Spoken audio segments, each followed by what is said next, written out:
Are you all right? I don't know where I am. I don't know what's going on. I think I lost somebody, but I can't remember.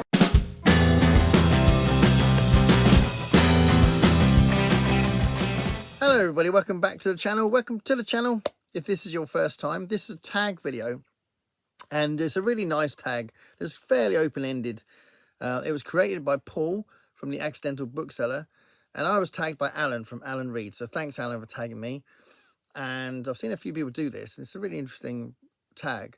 It's called the 8 Memories book tag, and you have to just pick 8 books that make you think of a particular part of your life. It could be a very specific memory or something that the book takes you back to. So Paul referred back to music that does that, and he's saying, you know, let's think of some examples where books can do that. So I've got 8 books that are kind of 8 different parts of my life, really. There's 3 in the middle that are education based, but I'm going to start with some stuff that refers back to my childhood. So to start off with, let's start with the earliest books that I can remember. So I'm making this my a one book choice, but I'm talking about 2 books because they're kind of interchangeable as far as what they remind me of and when I was reading them. So when I was a kid in Cub Scouts camping, I used to love taking a book with me. And this was my first experience of reading, really. And they were novelizations. Weirdly, both of the ones I've picked are James Caan as the author.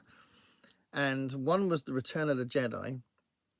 So I distinctly, very vividly remember being at a Cub Scout tent reading Return of the Jedi. And also, probably the year after, because that came out in 1982. And Return of the Jedi in 1982, and Indiana Jones and the Temple of Doom novelization came out in 1983. So I was in the Cub Scouts for a few years, so I'm sure I took the Temple of Doom the year after.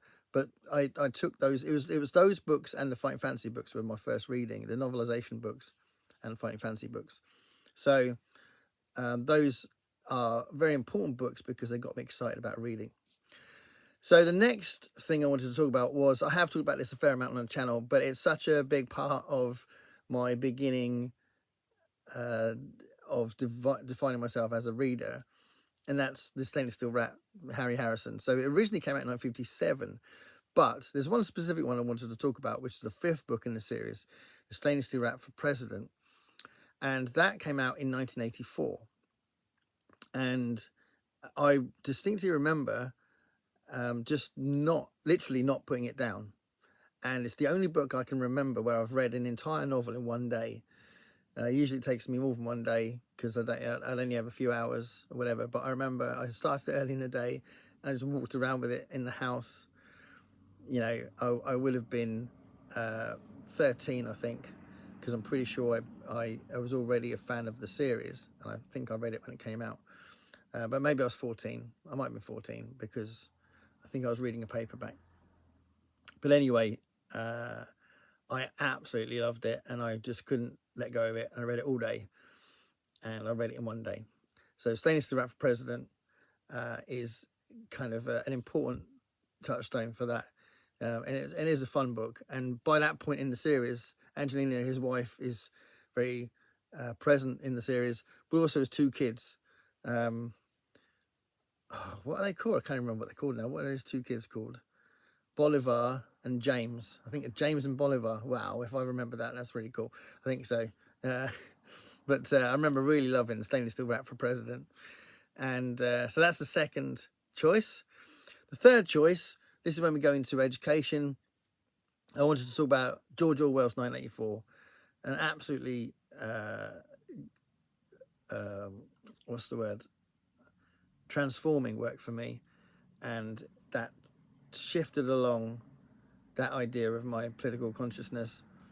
I was only a kid, and we read it in English class, and I absolutely loved it. I found it really deeply fascinating, interesting, and again it sort of steps up the reading as well. So 1984, George Orwell I wanted to talk about, and I was at school when I read that. And the next one is when I go to college and started my A-levels. And again, that idea of my political awareness and the way I understood the world, the way I understood the way we work as society and history and all that sort of stuff. And specifically here, how I understand how that relates to different art forms and expression, and how to be informative and more deliberate in your art. And that's when I studied Bertolt Brecht. So his big seminal work, which was hugely influential, I mean, just all the kind of modern theatre that follows Brecht has got a debt to him. And that's the book Brecht on Theatre, where he talks about alienation and the idea of breaking the fourth wall, making the audience understand that it's theatre so that they can be distanced enough to analyse what they're watching rather than just passively watch what was happening in front of them. And his theory was all about theatre being an experience, an active experience, where the audience thinks and possibly has to deal with an uncomfortable truth in the play. A fascinating man, an amazing man, Bertolt Brecht, and Brecht on Theatre was a really important book for me. My next bit is when I was at university and doing my history degree, and I chose in my second year to study a particular moment in the aftermath of the Russian Revolution for my special project.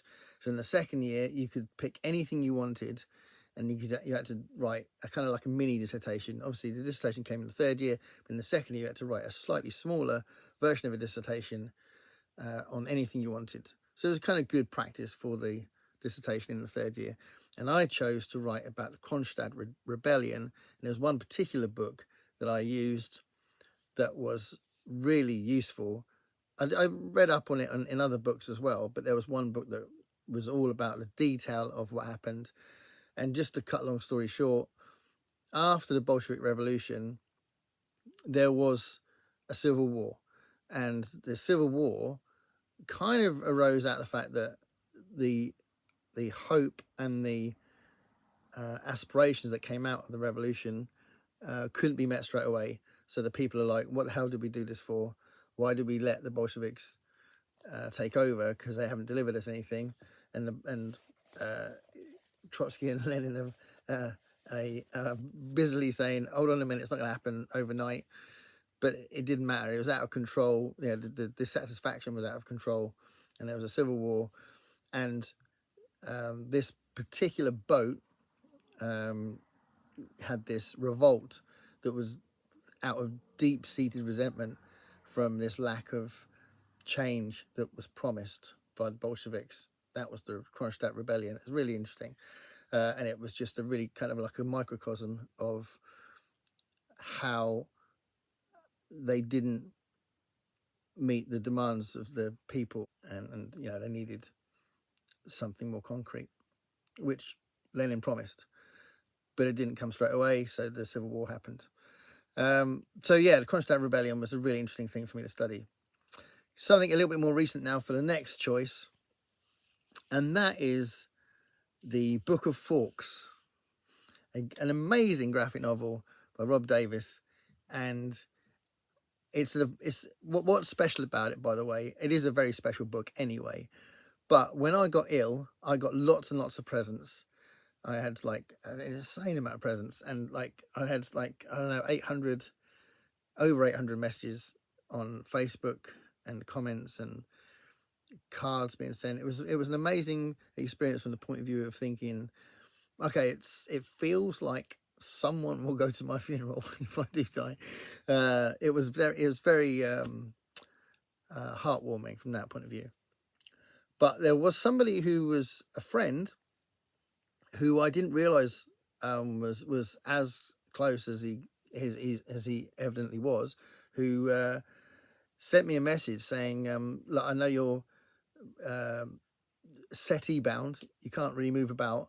Would you like me to lend you some books? I said, oh yes, please, that'd be amazing. And he gave me a bag of books to borrow. gave me a bag of books to borrow. And within that was this 3-part set, which the first one is the Book of Forks, which were these graphic novels. And he said, do you like stuff that's a bit weird? And I said, yeah, send me something that's a bit weird. And I absolutely loved it. It's amazing. It's a fantastic set of books. If you like something a little bit surreal, but full of intriguing symbolism and kind of stuff that you can put together to create a really interesting narrative about sort of teenagers that are alienated from this dystopian world, but it's really, really, really surreal, then check it out. Check out the Book of Forks. The other 2 books are really good as well.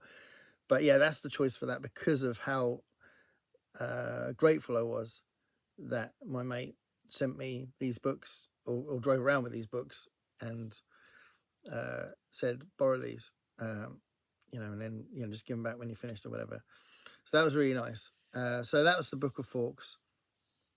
And another one I wanted to mention was something that, I don't know, it kind of reminds me of when I had no money, and I saw it in a bookshop, and I got really excited. I hadn't seen anything like it, and I really wanted it. And I'll tell you what it is now, actually. It's a book about Sesame Street. It was a celebration of 40 years of Sesame Street. It came out in 2009. And in 2009, I couldn't afford it straight away, and I found it, and I was very excited. And it was just one of those moments where I tried to get the money together as quickly as I could because I wanted it. So it's just a reminder that that's the one I think of when I think about something I wanted straight away but couldn't have it straight away because we were struggling a bit. So that book, Sesame Street, celebration of 40 years, that's just down there actually, but I'm just using the images at the minute for this video. That's a great book, and it's a book I treasure a lot. I think it's a fantastic book. And then last one, 1, 2, 3, 4, 5, 6, 7. Yeah, last one. Last one. I wanted to reference BookTube. So I could have talked about some buddy reads I did, but I thought I'd end up missing somebody out, or I didn't choose the right one, or I just wasn't happy with who do I choose, because I've had some really good buddy reading experiences. So I thought, well, actually, what I'll do is I'll reference book events and a genre of books I never used to read that I'm reading now because of BookTube, and reference to Michael K. Vaughan, who's been really, really supportive of my channel over the years as well. And we're friends and we talk privately, and, he's just a lovely guy anyway. And going to mention Shane by Jack Schaefer. So Shane is an absolutely amazing, powerful, emotional book that really, I think the best thing about the book is the relationship between Shane, this guy who sort of just turns up and saves this family, and the boy in the family. The relationship between these two, I think, is what makes it really special. The book came out in 1946, and it's obviously become quite legendary. There was a film made of it that's really good, and I read 2 other books by Jack Schaefer since then, and they're really good as well. So yeah, I wanted to reference June on the Range, the event June on the Range, but especially the book Shane, which has been my most successful book in the June on the Range event. But it's also just really nice that I'm reading that kind of thing, because I wouldn't have discovered that if I hadn't gone into that kind of genre. So there we are, 8 books that give me different memories, some that go right back to my childhood and some that are a little bit more recent that reference BookTube. So let me know what you think of those books. Thank you for watching, and thank you for the continued support as well. And stay curious, everybody.